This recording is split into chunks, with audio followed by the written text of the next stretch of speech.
თქვენ შეგიძლიათ ვიდეო მოიწონოთ, გააზიაროთ და არხის გამოწერაც არ დაგავიწყდეთ. თითქმის არაფრით განსხვავდება კლასიკური მედუქისგან იმის გარდა, რომ ძალიან სწრაფად ცხვება. ბოლო ფენასაც ვუსმევთ კრემს, მოვაყოროთ ნაფხვენები. ნაფხვენები შეიძლება ხელითაც დააკუცმაცოთ და ისე მოაყაროთ. გვერდებზეც ვაყრი მე ყოველთვის ნაფხვენებს.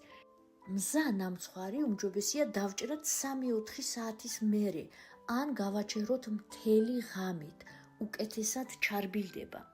გამოდის სასწაული არომატის ნამცხვარი, აქვს თაფლის არომატი, როგორც ნახეთ მე ცომში ვანილინი არ დავამატე, იმიტომ რომ ჭარბობდეს თაფლის არომატი, თქვენ თუ გინდათ დაამატეთ ვანილიც.